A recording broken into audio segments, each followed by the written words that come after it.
All right, thanks everybody. I am very glad that you're able to join us this evening. My name is Zach Ford. I am the chair of the Dusty Baker-Sacramento chapter of SABR, and we are very happy to have Dave Newhouse here talking about his new book with Charlie Silvera, who's somebody who's very near and dear to my heart because he was one of the very active Pacific Coast League ball players when I used to go to Pacific Coast League reunions many years ago with my uncle in the 90s and early 2000s. It was always great to hear and see Charlie. So we'll go ahead and what we're going to do is we're going to pass it over to Marlene and Steve from the Lefty O'Doul Bay Area SABR chapter. And then they're going to go ahead and introduce Dave. Dave's going to give us an overview of himself, the project with Charlie, and then we'll do some Q&A. And after that, we'll do some announcements on some upcoming SABR stuff. So again, thank you very much for making the connection with Dave, Marlene. And I'll go ahead and pass it over to you. Thanks, Zach. Thanks everybody for joining us tonight. It's great to see your faces. I've missed so many of you. Zoom has been a wonderful tool to keep in touch. So I'm Marlene Vogelsang. Steve Treader and I are the co-chairs of the Lefty O'Doul chapter. And we are delighted to welcome Dave Newhouse to our Zoom meeting tonight. Dave has been a guest at more than one Lefty O'Doul SABR meeting. I think the last time you were with us, Dave, we were out at Ricky's, and maybe it was a SABR day. And I think you were talking about, or maybe it was the Englander, you were talking about a book, but it wasn't a baseball book, right? But anyway, I'm trying to remember what that was. I think it wasn't Ricky's, it was another kind of a luncheon place in San Leandro, perhaps. I think it was the Englander. The Englander, that was it. Anyway, Dave is no stranger to us.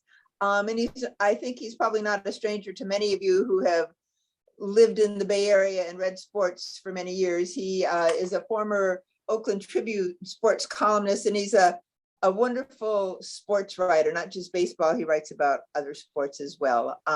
So we're delighted to welcome Dave, who's going to talk about Charlie Silvera, who I remember from the PCL reunions as well. So Dave, welcome. Please tell us a little bit more about yourself and what else you've been doing, and then tell us what you know about Charlie. And just for the rest of the group that's gathered, we have some of Charlie's family on the call with us. Donna and Rick, our niece and nephew, and maybe they'll share some memories too later on.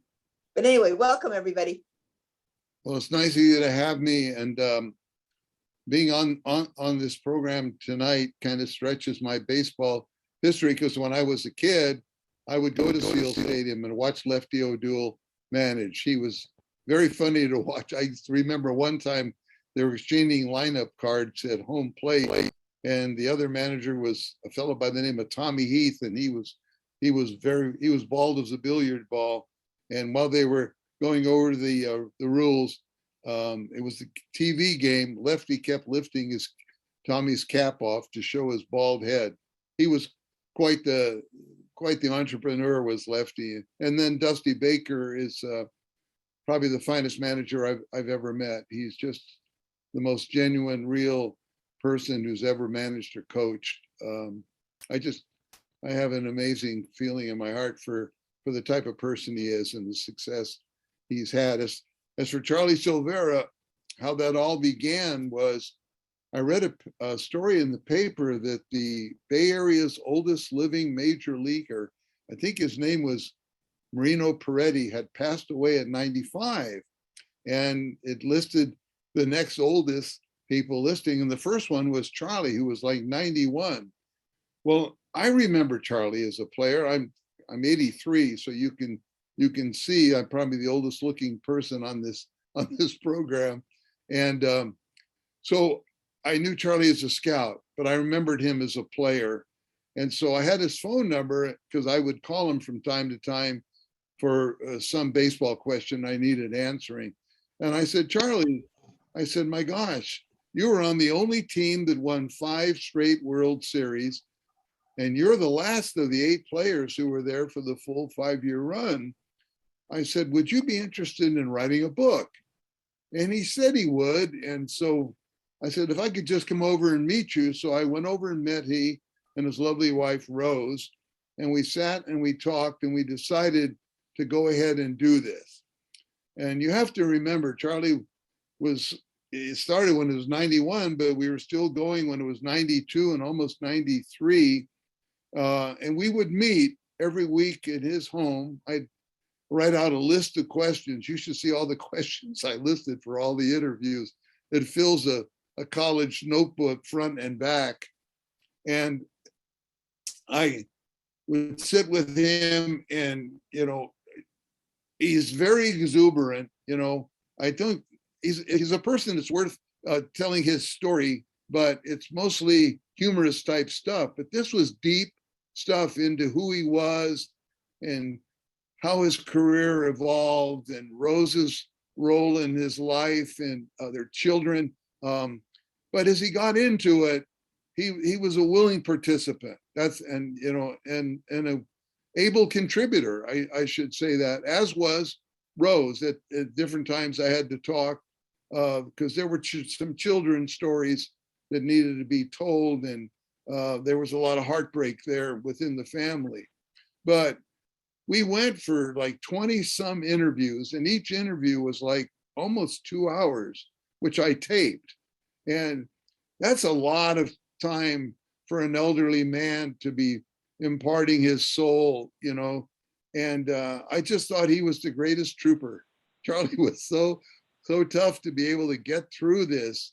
And, and I found out that he still loved baseball. I mean, he'd have to turn off the TV when I got there because there was a baseball game on, and he loved the Yankees. He loved the Yankees. And one of the finest pieces of writing I think I've done in a long time was writing the afterword on the book, which was Charlie's funeral and how he was buried, as I described it in the book, a long throw from deep center field at Yankee Stadium to home plate from his idol, Joe Dimaggio. There they are in the same cemetery. And I got to visit Joe Dimaggio's tombstone that same day. But it was a very moving experience in my life and a capstone to writing that book. So I'll just leave it at there, and I'll be open to whatever questions you might have.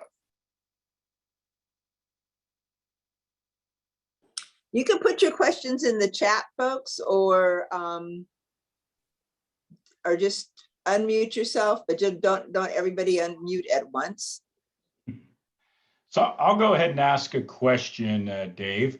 And, obviously, Charlie had the unique experience of being on those great Yankee teams for so much. And he, definitely was somebody who understood that role as Yogi's backup.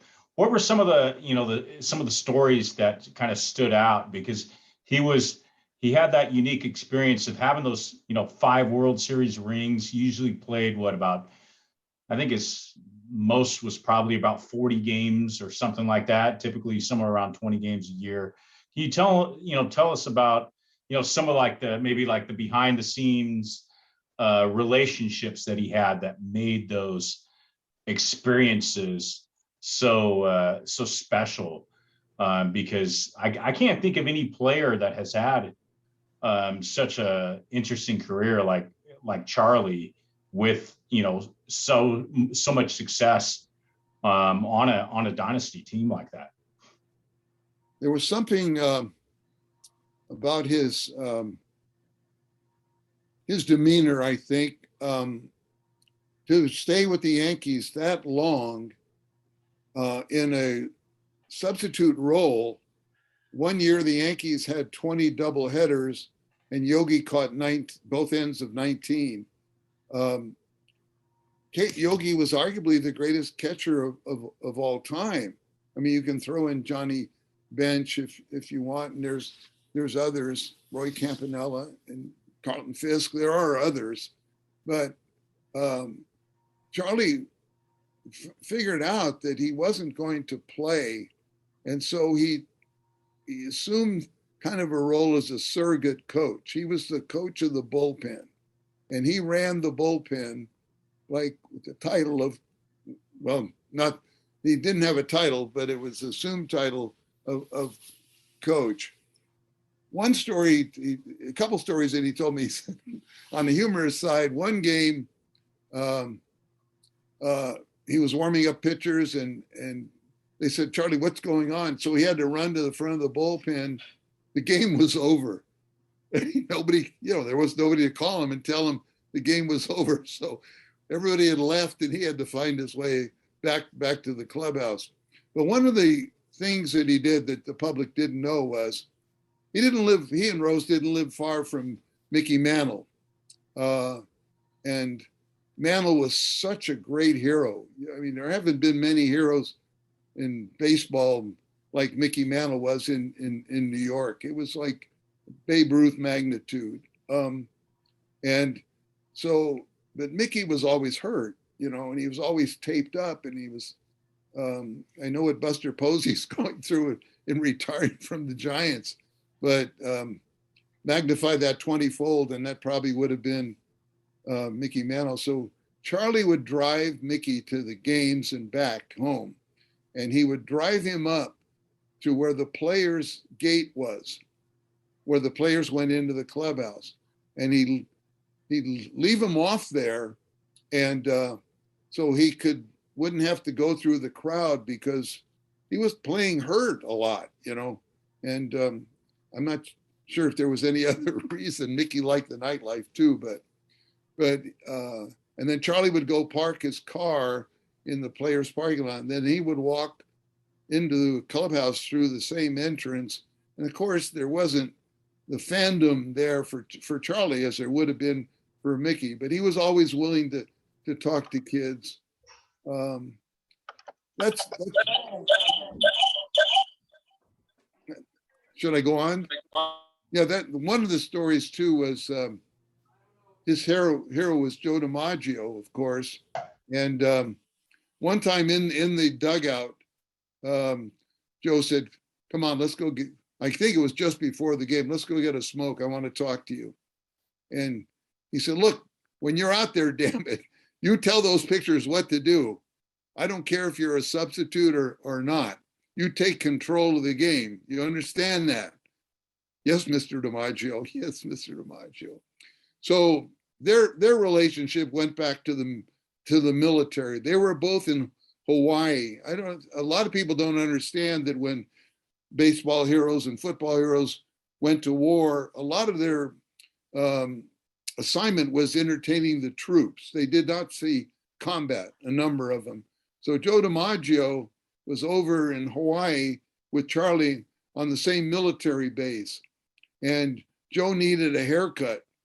And so Charlie knew a barber, but the conditions were that Joe would show up when no one was there and nobody would know he was there, and it would be very private. It was typical of Joe's personality that, he liked the spotlight in terms of being a player, but publicly he was a little resistant to that, maybe a little shy or a little apprehensive, perhaps because of his greatness. So Charlie made sure that he found him the barber that gave him a very singular haircut. So go ahead, Marlene. We have a question about Charlie's relationship with Casey Stengel. Did he talk to you much about that? Oh, the question's about that? The question is to talk about that, please. Well, you have to understand that Charlie, even though he was a backup catcher, they usually carried three because Ralph Houck, the future manager, was backup. But in the Yankee farm system were all these catchers. There was Elston Howard, who eventually would replace Charlie. There was Johnny Blanchard, who would have a good career. Gus Triandos, who became a great catcher for the Baltimore Orioles. They were all beating down the door to be a Yankee. And yet Charlie persisted. He had a great throwing arm. The Yankees knew that. He could throw people out.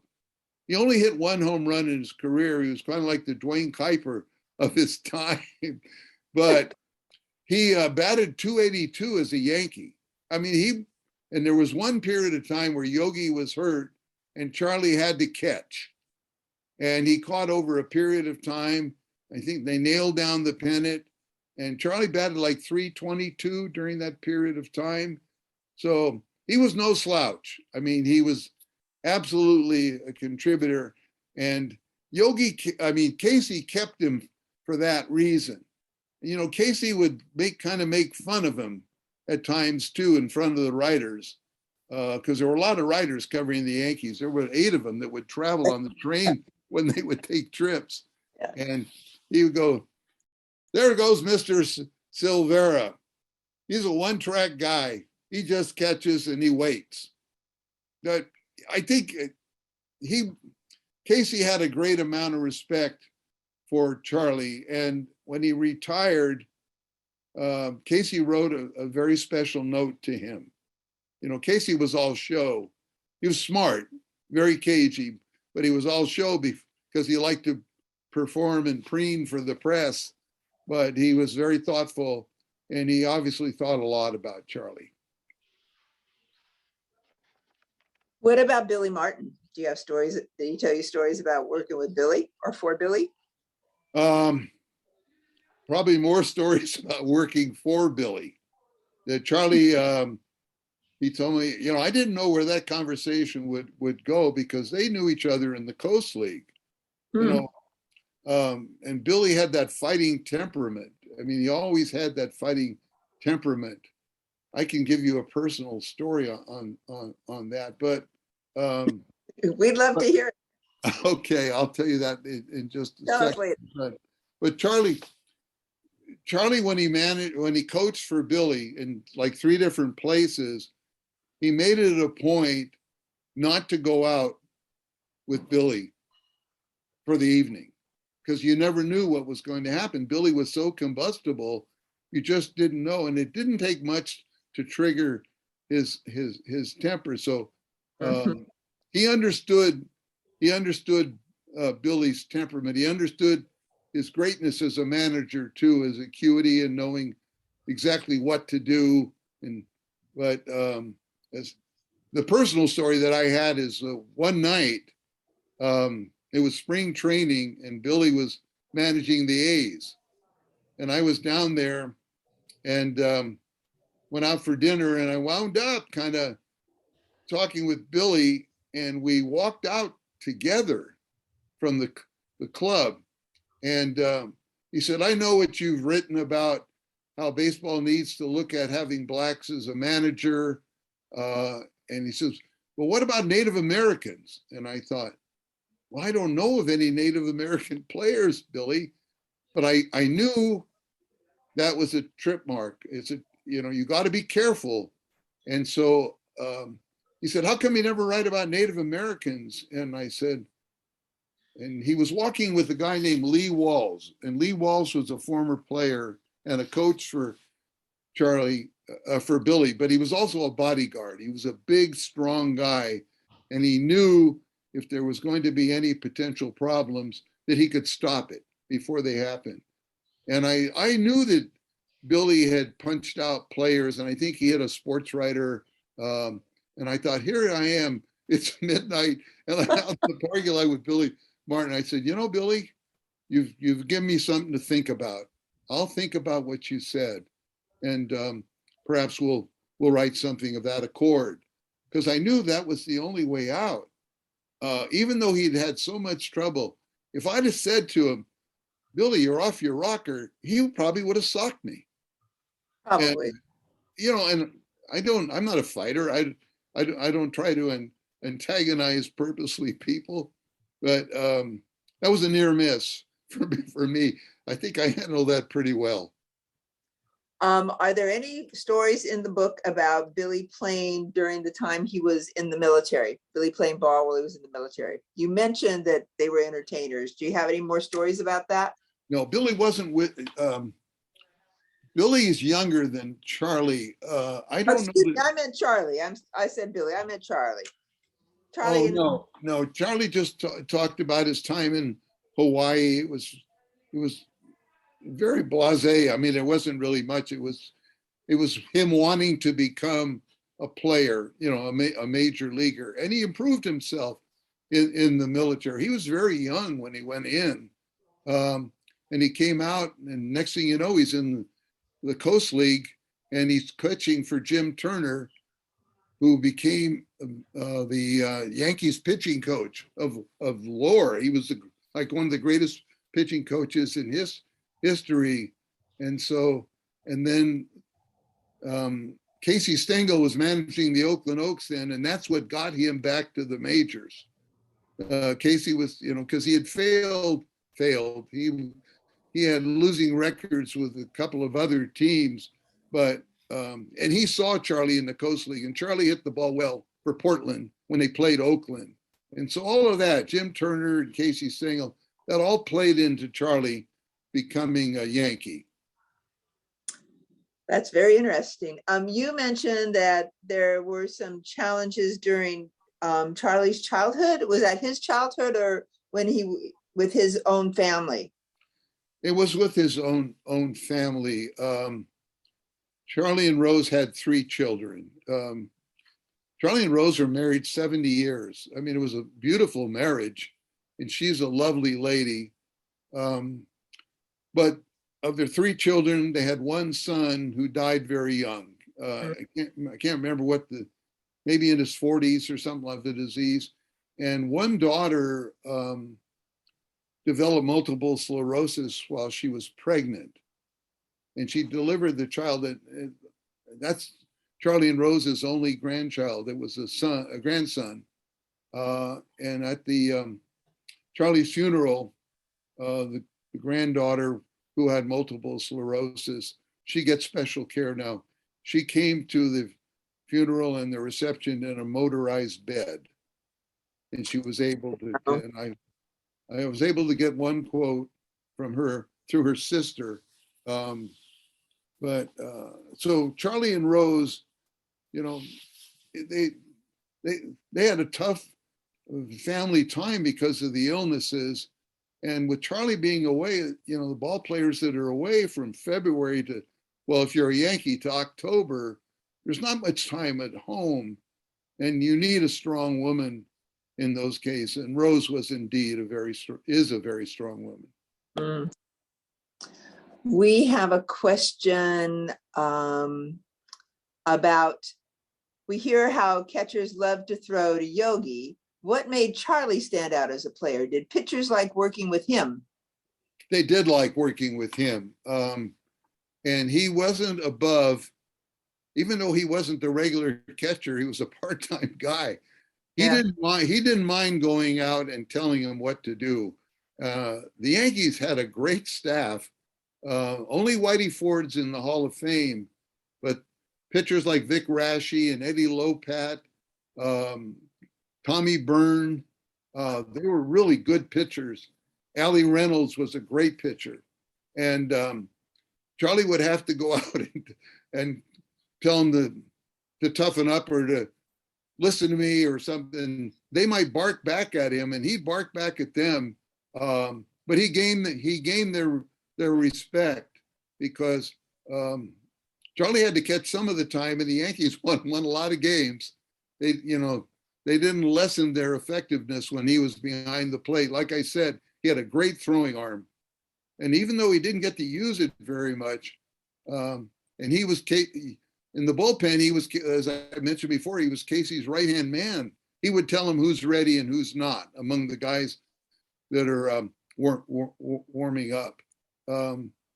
He doesn't get much credit for his time on the Yankees during that unprecedented period of 5 consecutive World Series title, but he was an integral part of the team. Did he? Yes. I'm sorry, I was going to ask a question, and that was that I know that Charlie went to SI, which is my alma mater, and I was wondering if he ever gave you any insights into the San Francisco prep times when he was playing for SI and going through that system. Was whether or not he had fond memories of San Francisco baseball at that time. What I remember him telling me, he had the nickname Swede. He wasn't Swedish, but when he was in high school, he got this nickname Swede. Well, he later became known as Yogi's caddy. So I think Swede was probably a little better for him. He told me the story that when he was playing high school ball, they were playing for the city championship, and there was a ball hit to center field, and I don't know the fellow's name. I don't think Charlie didn't tell me the person's name, but he didn't come in fast enough to catch the ball. I think Charlie might have been pitching then. I'm not sure. I think he did both in high school. And they cost him the city championship. And Charlie never forgot it. And there was a reunion years later of those players. And Charlie went up to the guy and said, if you'd have made that play, we'd have won the championship. The other fellow didn't like hearing that, but Charlie didn't mind telling him. Charlie had a long memory. Did he talk about how it was playing in New York with the intensity of that fan base? No. Well, there's always an intensity in New York, whether it's a fan base or anything else, but it would be, yes, I mean, Easterners, well, New York feels they invented baseball, but on the East Coast, it's taken seriously because that's where Major League Baseball began. Westward expansion was a long way off. And so the Yankee fans have to appreciate what the team was doing. I mean, how many championships? I mean, the Yankees have won more championships than any team in any sport. It's just incredible. And from Ruth and Gehrig through Dimaggio and Mantle and Jeter and Rivera, I mean, they are America's team. I mean, I don't care what the Dallas Cowboys say. They are America's team. Those pinstripes are very famous. And I'll tell you, when the publisher put pinstripes on our book, I almost cried. I thought that was the greatest touch. So there are pinstripes on the cover of Charlie's book. Really nice. What was it? We have a question. Curious about working with Charlie's family while you were writing the book. Did you work with I've just lost Donna and Rick much when you're writing the book? No, I didn't know about Donna and Rick, and there wasn't much talk about family except immediate family. Okay. Immediate family. I met, there's another daughter who's a college graduate, and she was very, very helpful, but I met her at the funeral. So until that point, it was just Charlie and Rose and me. You? Yeah. Wow. And, it turned out that Tony La Russa agreed to write the foreword for the book. He agreed to it at a point where he was coming out of retirement to manage the Chicago White Sox, which was last winter. Right. So I asked him if he would do it, and he said he would. So it was a couple of months later that he actually did the foreword to the book. He took time, even though he was coming back to baseball. And Tony is a college graduate. He has a law degree. He passed the bar. So, he's a pretty sharp, astute guy. And I think he read the manuscript, or most of it, because about 2/3 into the book, we didn't talk about this, but he said the key, he read what Charlie had said. And Charlie had said that the key to beating the Brooklyn Dodgers was to keep Jackie Robinson off the base, because there's never been a greater base runner than Jackie Robinson. He was more than, a milestone maker. He was a great player, a Hall of Famer, but if you got him in a rundown, you couldn't catch him. I mean, he was the hardest guy to tag out in a rundown I've ever seen in my life. Maybe Willie Mays would be number 2, but so for Tony to write that in the foreword, he had to have read most of the book, or he scanned it very expertly. Why did you ask Tony? I don't know the connections. Well, I wanted somebody who has a scholarly view of life, and Tony is that. He's very astute. He's a baseball man, and I thought coming back into the game, his name would resonate. You see what I mean? If on the cover it says "Forward" by Tony La Russa, that's forward better. It's better than saying that "Forward" by Joe Blow or somebody like that. You know, I have to think in marketing values, but I knew I would get someone very astute in writing a forward, and he achieved just that.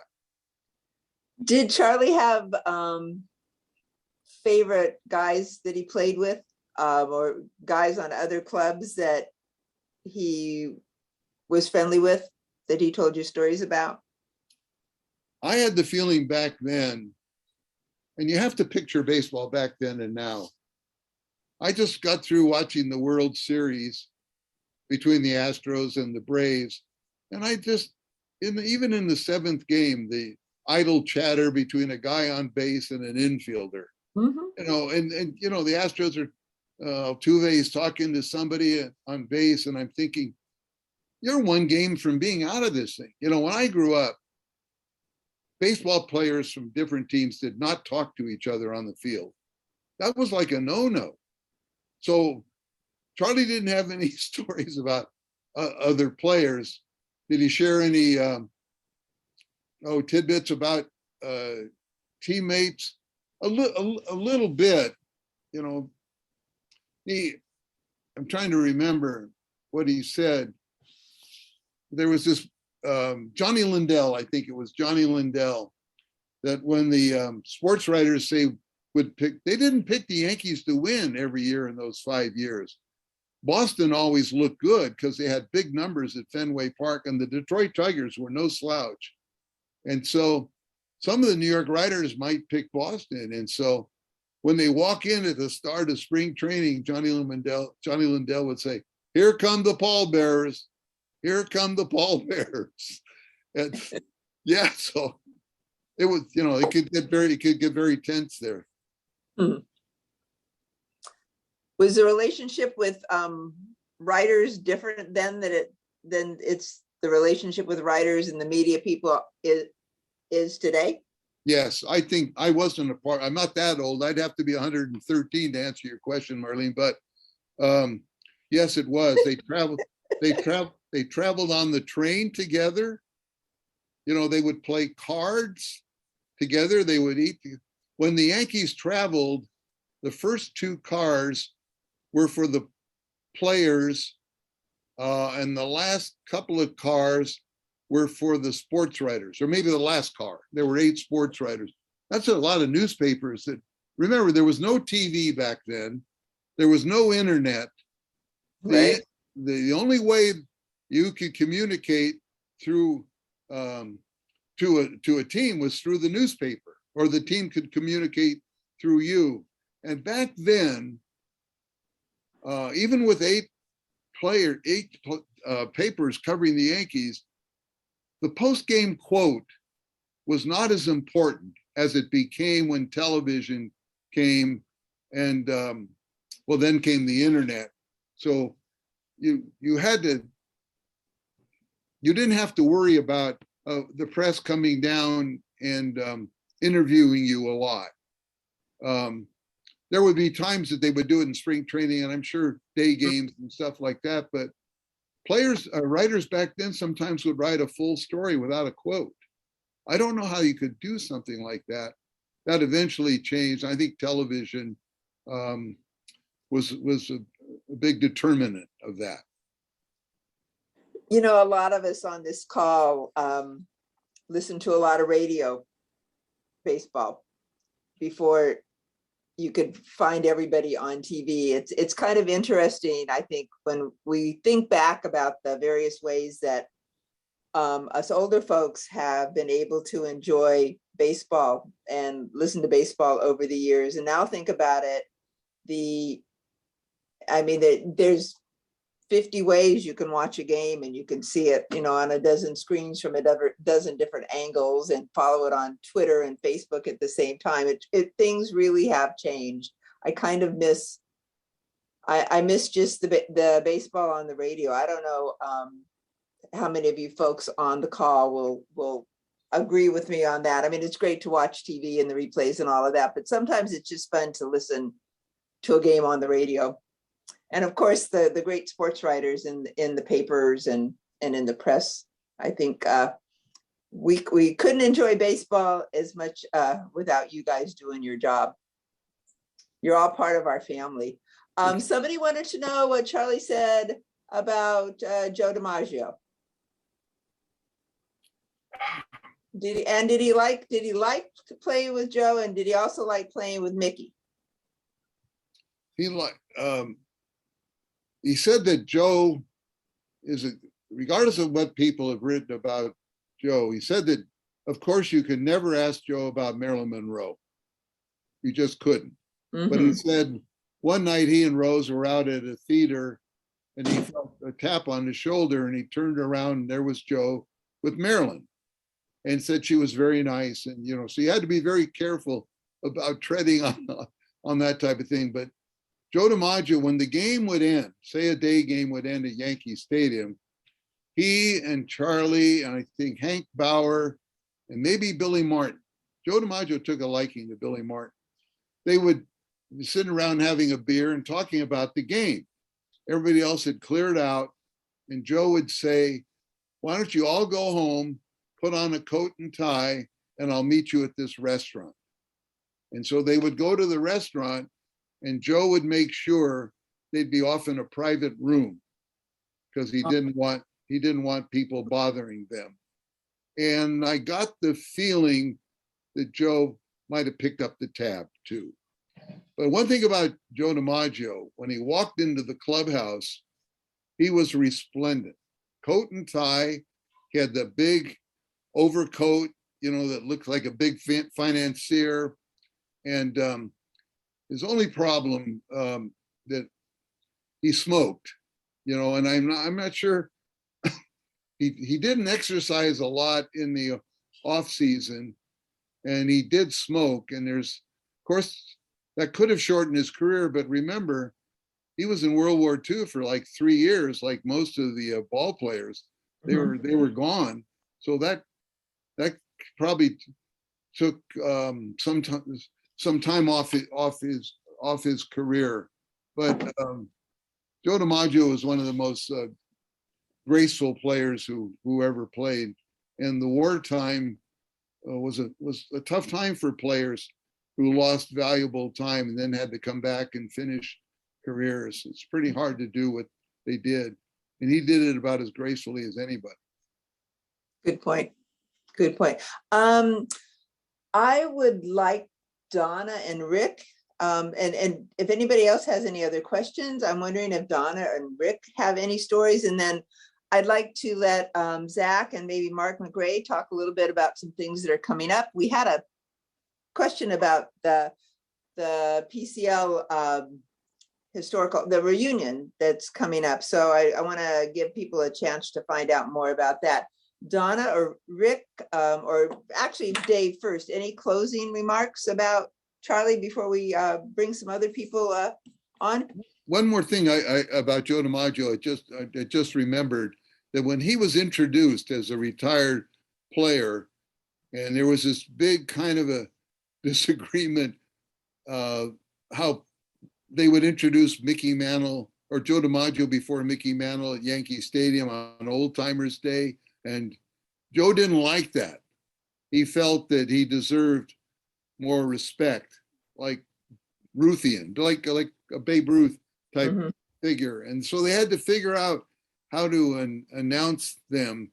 So it would be the greatest former Yankee or the greatest. I mean, it was like juggling on how to do it, because I don't think Mickey was sensitive about it, but Joe was very, very sensitive about how he should be acknowledged. Do you have a new project yet? I do. I actually do. There's a couple of projects this book is my 18th book. No bestsellers, but I'm still trying. And I've written a book about Oakland and what's happened to its sports situations called Goodbye Oakland. Two of its three franchises have left, and now the A's are thinking of going to Las Vegas, where it'll be wonderful playing baseball in 115-degree weather if it's outside. So there's a publisher that's accepted it, but wants to know the outcome of what's going to happen to the A's. We could do a whole nother hour, Marlene, on that one. So Yeah. I got that in my memoirs, and believe it or not, there's a horse book down the road, but I'm not exactly an equine guy, but I might finish it. We'll see. If I have time left on this planet, I might finish it. Dave, I'm a big fan of yours, and you have many interests, and I always enjoy visiting with you. I enjoy reading you. And I really thank you for spending time with us again. Please stay on the call, and because people may have other questions for you if you have the time. I will be glad to. And I see Marlene's there. I haven't seen Marlene in a long time. I see her picture and want to say hello to her. You mean everybody else? Margie, don't you? Oh, I'm sorry, Margie. You're Marlene. I'm I'm sorry, Margie Kahn. I know Margie Kahn. I think I know you because of Margie. I'm waving back to you, Margie. There's a question in the chat about Charlie's career, Charlie's title with the Cubs. Did he share any memories of playing for the Cubs? Yeah, he did. It was 1 year, and they brought him over to be their number one catcher. But you know what? When you sit on the bench for 9 years with the Yankees, hardly ever playing, that's no way to develop your career. And so when Charlie got there, he hadn't caught a lot. And when he got injured, and well, they didn't have an injured reserve list then, but he was injured and couldn't play. And I think Bob Sheffing came along, became the catcher. And from that point forward, Charlie was going to be a coach or a manager or a scout. He just had one short year with the Cubs. Donna, Rick, do you have anything you'd like to share about your uncle? Or that you can share about your uncle? You're on mute, Rick. I don't think Rick. He needs technical assistance from my sister-in-law. Hi, Carol. Unmute. Look at that. There you go. Can you hear me now?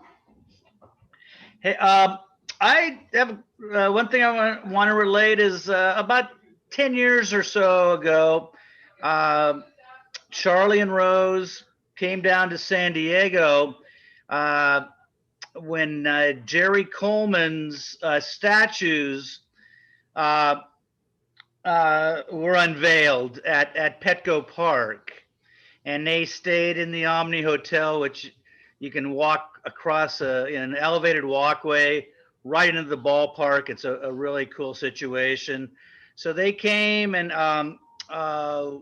one afternoon I picked them up at the hotel, and we were going out to lunch, and I stopped and visited at a Little League game. A friend of mine, his kids were playing, and so we stopped there, and Charlie and Rose talked with the kids. Rose was really happy to show off her bling. She had on all this gold necklace stuff. The Yankees went to Japan a couple of times in the off season. And so she had all this stuff that, I think was related to that stuff, gifts that were given to the Yankee wives by the Japanese. It's like really nice necklaces and bracelets and stuff. And then we actually stopped and visited another friend of mine who was a big Cincinnati Reds fan, but huge baseball fan. And they couldn't have been more gracious and gave these people, friends of mine, who they never met a lot of time. So I thought that was pretty cool. I also wanted to mention the thing about, Hawaii. It sounds like a pretty good gig to me.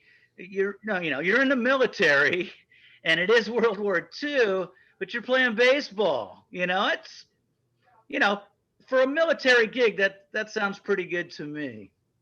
Yeah, I think that was there was a big emphasis back then on entertaining the troops. Right. I think that was the government wanted that, and Yeah. so I'd take it. baseball played along with it. Now there are a few, Bob Feller and Ted Williams. Ted Williams flew he was a pilot in 2 wars, and he saw some combat in Korea. He gave up 5 years of his baseball career. And Bob Feller was the hottest pitcher in baseball when he was 19. And he enlisted. He was like one of the first baseball players to enlist. And he went to war. Right. War. As did Jerry Coleman. Yes. Both those wars. And of course, Jerry and I call him Buddy. Charlie, they're both in the class of 42. Jerry went to Lowell. And so they were both signed by the Yankees when they were 17 years old. That's true. And they were lifelong friends. They were. And there was another pitcher who didn't make it, who was coming out of the San Francisco high school ranks, and they all went off. That I think they played on the same team. I don't know, it was in Connecticut or something like Wellsville. that. Wellsville. Okay, very good. And Sure. then the I war. want to ask you, Dave. I've got a book right here. It's called The Last Yankee, and it says Charlie Silvera with Dave Newhouse. And and the forward on this one is by Gary, the guy from Gary Hughes. Yeah, Is this a different book? No, it's the same book. It's Just a different edition. This was a friend of Charlie's, who was a boy. He knew Charlie when this fellow was a boy, and Charlie was a Yankee. And I was put in contact with him, and he said he would print what we had written. And then subsequently, we found a publisher to publish the book. And the story on Gary Hughes didn't work out too well, without my saying anything more. And Tony La Russa graciously stepped in and did a very good forward. Thank you for straightening that out. Donna? Yeah, so first of all, I want to thank Mark Camps, my 40-plus-year-old friend, for making us aware that you all were doing this and inviting us to participate. It's been really special, Dave, to listen to you and to hear the questions. And yeah, we all have copies of that original printing, right? And so we all read your book 5 years ago. So not quite five. Okay, so it's a few years ago. So it's great to meet you. I'm sorry we didn't meet at the funeral because Rick and I were, and my other brother Chuck, who I also invited, but he's deaf, and reading lips on Zoom is very, very difficult. So I'm really glad you're recording this because we can hopefully send it to, and his wife can kind of translate some of it for him. I think the stories, I mean, I was really young, my memories of Charlie and baseball have to do with coaching. And so when I was, 8, 10, 12, he would come into town with the various American League teams to play the A's. And so we would always go to those games at some, by this point, Rick was actually away at school for parts of it up at Davis. And I just have like these vivid memories of being, in the dugout. These were the days when folks could, wander around the clubhouse and the dugout before the game, after the game. And then there was this one series when the Tigers were in town, and we all hung out at the pool at the Holiday Inn or wherever they were staying, near the Coliseum. So there I am, like a 10-year-old, 11-year-old kid playing in the pool with Mickey Lolich. And, Al Kaline is there, and Joe Negro, I think, was on that team, if I remember right. But so, it was a pretty unique experience as a kid. And of course, we all had the chance to meet Billy and various people in the Yankee orbit. And then the last thing I'll just say is that, Rick has 2 boys, young men now. Rick was a spectacular baseball player. My brother Chuck was a great baseball player. I played softball. My nephews are excellent athletes. But, having Charlie as sort of the patriarch of baseball in our family was really, really special. And I think it in a very small world kind of way, my partner, her son, my stepson, is a massive Yankees fan. He's a huge Mickey Mantle fan. And so, the fact that all of these pieces kind of come together, I think it's really, my dad had this book. My parents passed away. Our parents passed away in the last 18 months. So we saw Rose last month, or just over a month ago at their service. But I finally picked up this book, The Pride of October by Bill Madden, which Charlie was also instrumental in making happen. And so I'm really enjoying sort of learning more about him and those earlier days now, and some of the special people that made the Yankees really a unique club and still do, to your point earlier. So anyway, thank you very much, Marlene, Steve Treader, Small World, Steve's wife, it's a family friend of ours from Santa Clara, and really appreciate being here. Mark McQuay, are you still here? No, he's. Yes, I am. I'm having technical difficulties tonight. I apologize for my video not being working. It's very, very dark. Do you have would you like to say a few words about Charlie, and then maybe you and Zach could talk about the PCL reunion? Certainly. First of all, Dave, thank you for a great presentation and showing up, and also agreeing to attend next Saturday, the 13th. Reunion, and there will probably be some of the same questions that come up, a slightly different audience. For both Donna and Rick, I'd encourage you to come out as well.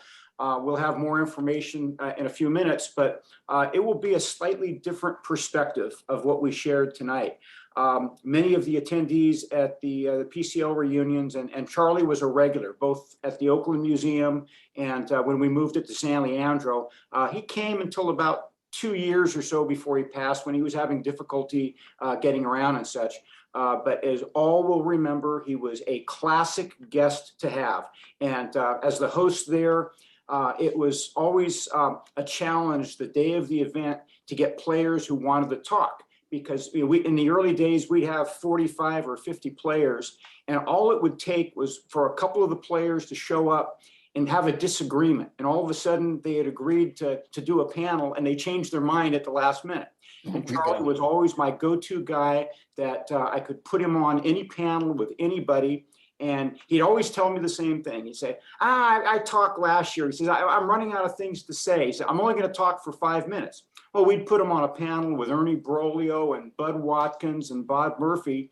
And an hour and a half later, he's still going. And he's the one that said he was going to talk for 5 minutes. And he was just a classy guy.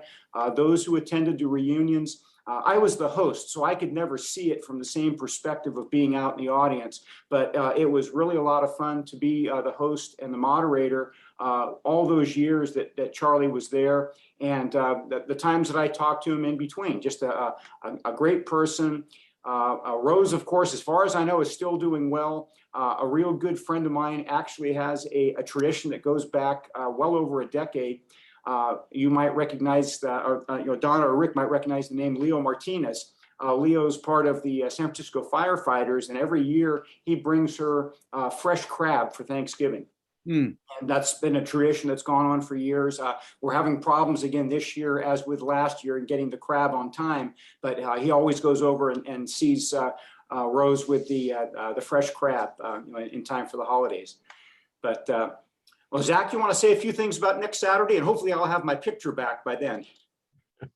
Yeah, I am putting the information in the chat right now. If somebody wants to, most of you folks are probably either on my SABR email list or Mark's email list, but I did in the chat, just for some of the other folks, put my email in, and go ahead and email me if you are interested in some of the Zoom details for the Saturday Pacific Coast reunion. It's going to be Saturday the 13th from noon to 2.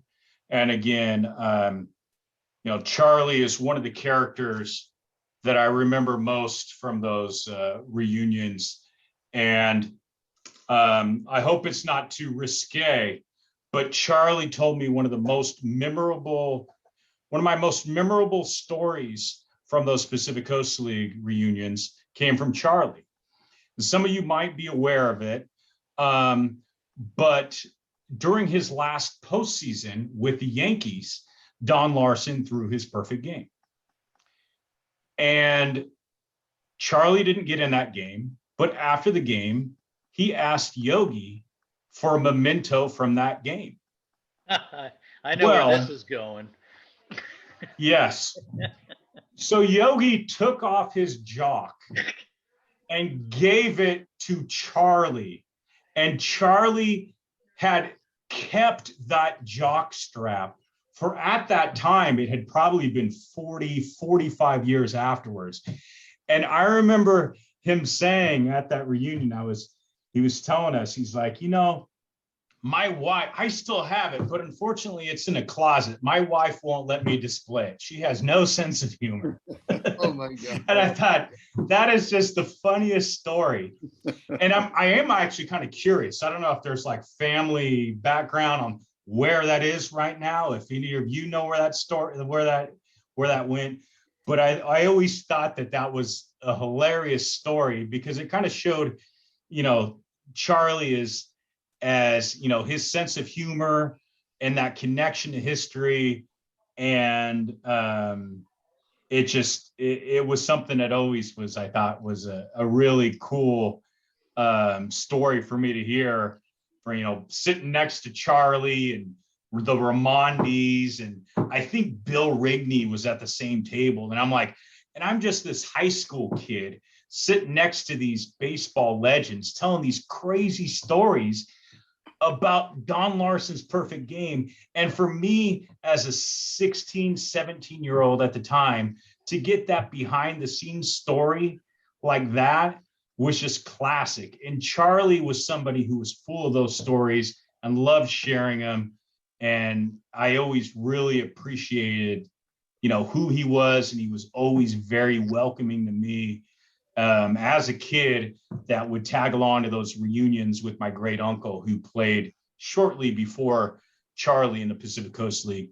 But I think that was one of my favorite stories I got from the Pacific Coast League reunion. And I don't know if Rick, if you know where that jockstrap is. I do. I think I do. Okay, so Charlie, at their house in Millbrae, where they've lived forever. Rose still lives, in the house. Charlie, lived there till the day he died. There's a spare bedroom, kind of like an office or a memorabilia room. And Charlie had all kinds of baseballs and all kinds of stuff. And there was a duffel bag in the closet.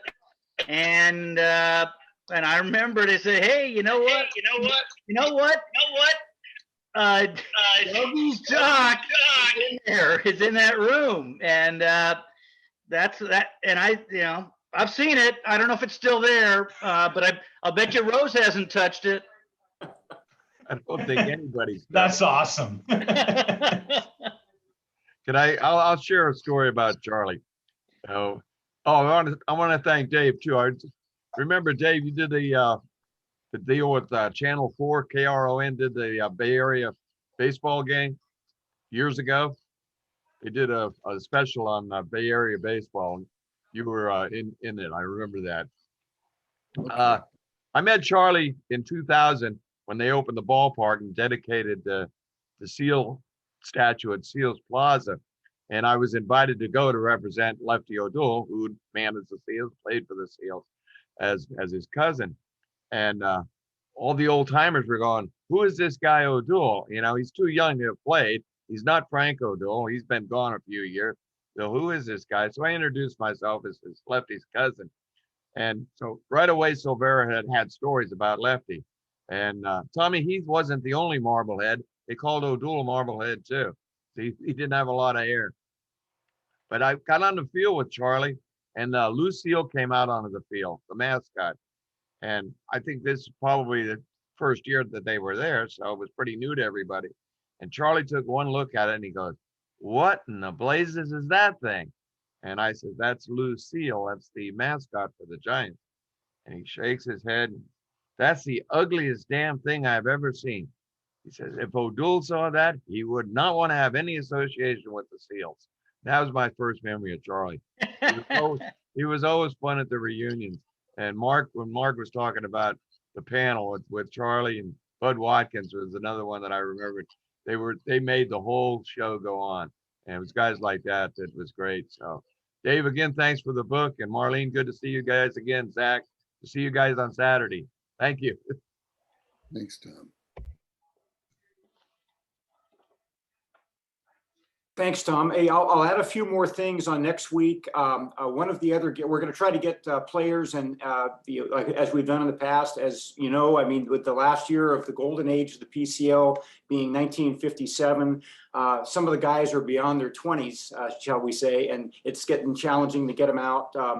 Some of them have had technology problems or issues in the past, but I talked with Tommy Munoz last month, and I hope to see him, Don Farber, Chuck Simmons, the bat boy. So we'll have some things there. The other facet that I'm bringing out is we have Dwight Hall, who is the last vice president of the Pacific Coast League, which at midnight or 12 a.m. November 1st, the Pacific Coast League as a corporation is officially dissolved. So the PCL is no more. And Dwight will be here next week to share some of that as well. So hopefully we'll see some of you guys out there. Some of you are on both of our lists. You'll be getting more information over the next week, and definitely look forward to seeing you next week. Mark, what's happening to the PCL, did you say? Well, the PCL itself is dissolved. It's no longer an entity. Major League Baseball took over all the minor leagues earlier this year, and they got rid of everything. And on November 1st was actually the end of that corporation. The Pacific Coast League no longer exists. I didn't know that. I didn't know that. All the minor leagues, from the Texas League, the International League, and you know, coast to coast, Major League Baseball took everything over earlier this year, and they've changed the dynamics. All the people that worked in the front offices of those leagues are out of work. I didn't know that. That's history that's being yanked away from us. I didn't realize that. That's a part of my life. Going to Seal Stadium and watching games in the 40s and 50s. Watching the Seals. Yeah. I had a hero named Joe Brovia. Anybody ever heard of Joe Brovia? Davenport slugger. He was a great hitter. Great hitter. You know, that could be a wonderful topic for a few meetings. You know, well, I also think I'm pretty idle. I'm pretty idle. You can find me, Marley. Good. Actually, I'm very idle. I live way up here in the northwestern part of the state of Washington, but my uncle, and I was the one that brought up, and thank you for noticing that, Marlene, but my uncle, he was actually voted the greatest minor league player of all time, or the Babe Ruth of the minor leagues. And he only played the 1 year in the majors, but he got a start, and he was in his prime with the old Oakland Oaks back in the 1920s. So. Oh, I think I know who you. Buzz Arlett. Yeah, that's him, Uncle Buzz. Yep, you bet. He's in the Oakland book that I wrote, that he was like the first great baseball player. He had Ruthian numbers. Yeah, he hit a lot of home runs, but a lot of those guys couldn't move too well, so they didn't last long in the majors in the outfield. Wow. No, and he was very Babe Ruth-like too in his activity off the field. He was sort of a, heavy drinker, big eater, and he was known to frequent the taverns and stuff like that. But he was larger than life to his grandkids and us, and I was his great nephew. And he happened to my aunt. It was like a movie. It was like that old Lloyd Bridges movie, but she worked for the owner of the Minneapolis Millers, and where Uncle Buzz finished his career, and then they met and they started dating and they got married, and that's how he became my uncle. And then he died. Buzz died when I was about 9 years old. But he was very modest and very humble about his baseball days. I didn't even know he was a baseball player, and I was a huge fan, and I lived 2 blocks away from the old Met there in Bloomington, where the Twins first moved to when they moved from Anyway. That's a lot of those old ball players, their worst enemies were the clock and the calendar. You know what I mean? They didn't know when to go to bed, and they didn't know when to stop their carousing. Right. It ruined a lot of careers, including Yankees. I was told this by Charlie. They told players right away, there's only one way to do it. That's the title, the Yankee Way. And we don't want you out in bars hopping and stuff like that. We're not going to come and get you. You're not going to be here long if you continue to do this. And even, I guess if you were Mickey Mantle, you could probably get away with it. But the famous Copacabana nightclub story was the ending of Billy Martin as a Yankee. There was a fight. The Yankees were out with their wives, and there was a fight. And the Yankees held Billy Martin accountable. There was another part of the Yankees. There had a general manager by the name of George Weiss, and he had binoculars, not his own, out on the Yankees. He was always looking for information about what players were doing. He had spies. He tried to have spies within the clubhouse that would leak information to him. And the only people who really rebelled were Billy Martin and Whitey Ford and Mickey Mantle, because they were party guys too. And they found the ways to not play along, but to play against George Weiss. But George Weiss could be very cruel in getting rid of players. Interesting. Well, Buzz Arlett Thanks had everybody a for tavern in joining us. Minneapolis. The last 30 years or so of his life, after he got out of baseball, he stayed there, and he had the tavern there. I think he died in *64. And it's funny you bring his name up. When I first got online and set up an AOL account back in the 1990s, one of my alternate IDs was buzzarlett@aol.com. I'm a native of Oakland, and he's one that always meant a lot to me. Very recently, I picked up his last driver's license. Really? Yeah. A guy had interviewed your aunt probably 30 years ago or something like that. He was living back in Minnesota at the time, now lives in San Diego. And she really liked how everything went and ended up giving him the last driver's license. And he held on to it all these years, and he had sent me scans of it many years ago, realizing that I collect things related to Buzz. And then earlier this year, he decided to part with it. And so he sent it up to me, and we worked out a trade for it. I'll be darned. I'd love to see a digital picture of that or something. Absolutely.